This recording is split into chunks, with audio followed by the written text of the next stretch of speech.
So this is a very exciting day for us today. It marks one of the county's most significant initiatives over the past couple of years in terms of providing connectivity for all of Bexar County. So before we begin today, I would like to introduce our very special guests today. We have Judge Charles Montemayor from the Bexar County Children's Courts. We have Judge Peter Sakai, Bexar County Judge, Commissioner Clay Flores, Commissioner of Precinct 1. We have our representatives here from Spectrum as well, Paul Arredondo, who is the VP of Field Operations. We have Thomas Aguian, who is the Director of Government Affairs for Spectrum. And we also have our Bexar County staff here as well. Mark Gager, who is the County Information Officer, as well as Barbara Schaefer, who is also with the Children's Courts. I'd also like to recognize Rhea Pape, who is the Executive Director of SA Digital Connects. All of us here are here today because of a really significant public-private investment in connectivity for Bexar County. In November of 2023, the county allocated and approved $11 million in funding to invest in this project. We had done a joint RFP with the city. Spectrum came up as our preferred provider. We entered into a contract with them for a two-phase project. And the first phase began in November of 2023 and was completed, I believe, in 2024. Is that correct? December of March of 2025. Phase 2 began at that point, and we are just about ready to conclude that second phase, which means that all of Bexar County will be connected by broadband. So we are very, very excited about that. We know that this has been a priority for the county, as evidenced by the fact that in addition to investing in the accessibility piece, the county has also invested in the education piece by hiring 6 digital navigators to help educate people and provide digital literacy classes throughout the county. So, with that being said, I want to turn it over now to Thomas Aguian of Spectrum to talk a little bit more about Spectrum's really significant investment in this project as well. Thank you, Thomas. Thank you, Laura. Thomas Aguian, Director of Government Affairs. I would like to say also thank you to Laura and Mark and Rhea. It's been amazing, the relationship that we've had with the county. And several people have asked, what are your remarks to me? I always tell people I have the easiest job this morning in making my remarks, because I get to introduce people that care about the community, but not only care about the community, but care about the opportunities that our community has. And so several years ago when the judge was running, one of his initiatives was connectivity. So immediately after, I believe they were elected, there was an opportunity to build out the Bexar County area, and so we jumped on the opportunity and we were selected, and so we couldn't have been more thankful for the opportunity that we've had. So without further ado, I'd like to introduce the man that's really the reason that we're here today is Judge Peter Sakai. Thank you, Judge. Thank you, Thomas. What a wonderful morning. What a beautiful morning. What a groundbreaking event is occurring today. Groundbreaking in the sense of the long and hard work that a public-private partnership, Bexar County, Spectrum, Thomas Aguian, Paul Arredondo, where are you? Right here. Thank you, Spectrum, that we are dealing with a issue that we learned from the pandemic is an issue important. First, let me recognize Commissioner Rebecca Clay Flores, who will speak in a bit. We are in Precinct 1, correct, Commissioner? That's right. And we are in the heart and soul here at the JP Precinct 1 building that houses the JP, the constable, the tax assessor collector, and BiblioTech, for which we stand here today. Let me tell you what's so important about what this project, you heard about $12 million, nearly $12 million, nearly $42 million of private money from Spectrum has delivered high-speed internet to the unincorporated areas. And it is going to be a game-changing event for those that live in this rapidly growing area, especially here in Precinct 1, to the southwest, to the south side, to the southeast in Precinct 4. And so we have an important duty to protect our citizens. That's what really this project's all about. It's a protection of those that are most vulnerable. It's a protection for the seniors.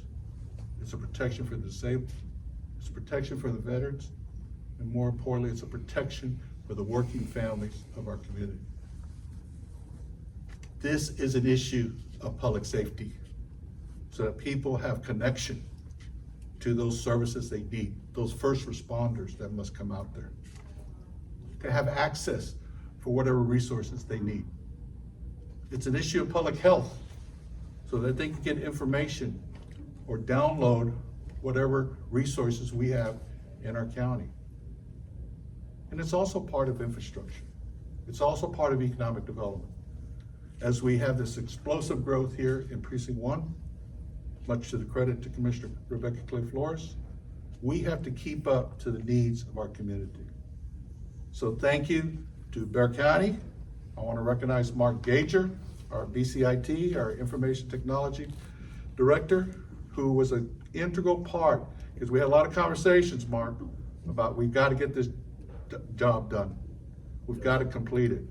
And we really did it on time and under budget. So Mark and all those, the BiblioTech, Laura Cole, I also believe there's an announcement that we're connecting with Children's Court with technology as a result.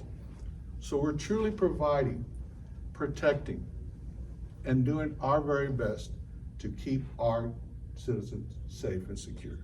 So muchas gracias por todo. Thank you, Spectrum, for this wonderful project. Thank you, Judge. Thank you, Judge, for those great remarks. And as I mentioned, you know, I have an easy job because I'm able to talk about people that care. So the next person I'm going to introduce, a majority of this build, or a big portion of this build, was in her precinct. And let me tell you, Commissioner Clay Flores was engaged from the get-go. Her office and I had conversations.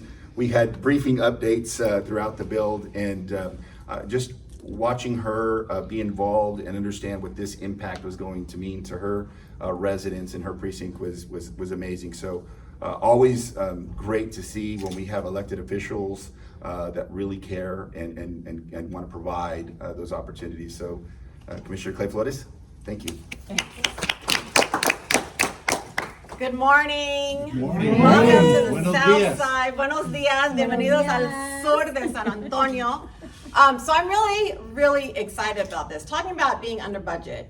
So when I first became commissioner, ran and started my work in the height of COVID.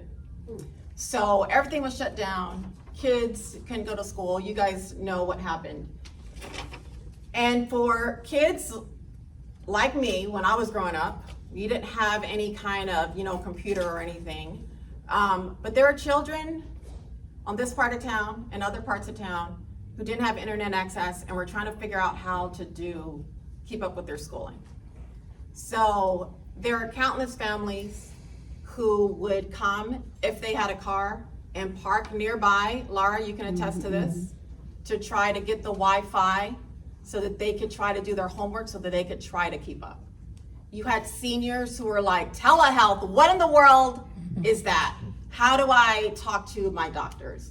So I have been advocating for this since I first started, and I'm so excited. And we passed, because I know what I fought for. We passed because I fought for $25 million for this.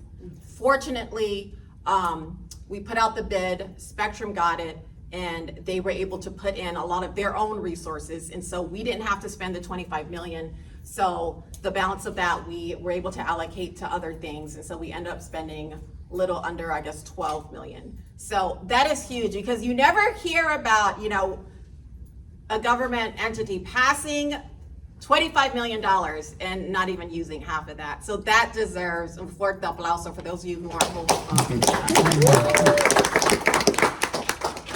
So as I continue to fight for community economic development in Precinct 1 and bringing companies like JCB, then part of that means that we need to make sure that we have the employees to do that. And so we need to make sure that everyone's connected so that they can apply online for these jobs. It means that our seniors, like my mom, who may not have a daughter who can drive her to her appointments and they have to do telehealth, that they know how to do that. But it doesn't stop there. So connectivity isn't just about internet access, but then it's about people having devices. It's about people having money to pay to hook up, to have internet and Wi-Fi in their homes. And so I want to acknowledge BiblioTech and BiblioTech staff for the work that they continue to do. Of course, we fund it, but you guys make it happen. So part of that is that we have hired BiblioTech digital navigators to help. I have seen them out when I go to visit my senior centers, and they're doing workshops there, teaching seniors about the internet and how to connect. So all you need to do is to sign up for a free library card here at BiblioTech. If you don't know where BiblioTech is, I don't know where you've been. BiblioTech is the Bexar County library system, and it is free. So please, if you don't have a library card, sign up, because with that card, you can come use our beautiful space, but you can also check out tablets and hotspots as well. So we are super excited that now all of Bexar County is connected, but we still have work to do as we work to bridge the digital divide. So thank you so much for being here this morning. Thank you for the work, and let's keep fighting for Precinct 1. Okay, thank you, Commissioner. Thank you for those great remarks. We have one last thing we want to do. We knew, obviously Judge tied to the Children's Court was very important to you. So we invited Judge Montemorel and Court Administrator Barbara Schaefer. You want to come up? We have a small gift that would help the courts, and I know y'all will talk about it a little bit, but we obviously realize that it impacts children. So we would like to donate some tablets and some headphones for the children in the court to make sure that they're aware of not aware of what's going on sometimes, but able to utilize these and be there safely. So thank you all so much. I heard Commissioner Clay Flores and Judge Sakai, Value from Spectrum, y'all mentioned some words that just really jumped out at me. The most vulnerable in our community, economic opportunity, connectivity, and those things just jumped out at me. And on the street level, on the bottom level, when I'm thinking about the kids in our court, y'all are literally giving one child that Barbara and I recalled a way for him to communicate. We have a highly autistic child whose only means of communication is through these tablets, and I thank y'all for that. And I'm thinking of the countless teenagers navigating their way into adulthood who have now been given the opportunity to apply for housing, job education, college, healthcare services, all those things. Y'all have made this happen by this gift and y'all's work here today, and it truly is giving the most vulnerable in our society an opportunity to transition into the adult world, and become productive adults. Thank you for all you've done. Can I give it one more shout out? We're pleased and honored to be here this morning, and we want to thank the Honorable County Judge Peter Sakai, Commissioner Clay Flores, and the rest of the Bexar County Commissioners, as well as the entire staff of Bexar County, for helping us bridge the gap. And this is a partnership where we came together and forged a relationship that allowed us to bring service to 12,000 homes, with an additional 2,400 homes through the end of the year. And this is where we're making that access available, right? Lots of great remarks have been shared. So we want to continue to push forth with the expansion of our network. And we recognize that it's a significant investment, right? The dollars that have been allocated by the county, the private investment from Spectrum, that's how we continue to help our communities, right? We live in the communities that we serve. It's important for us to continue to provide those connections, and we'll continue to do so. So again, thank you to each and every one of y'all who made this happen for us, and we're very glad to be here. Thank you.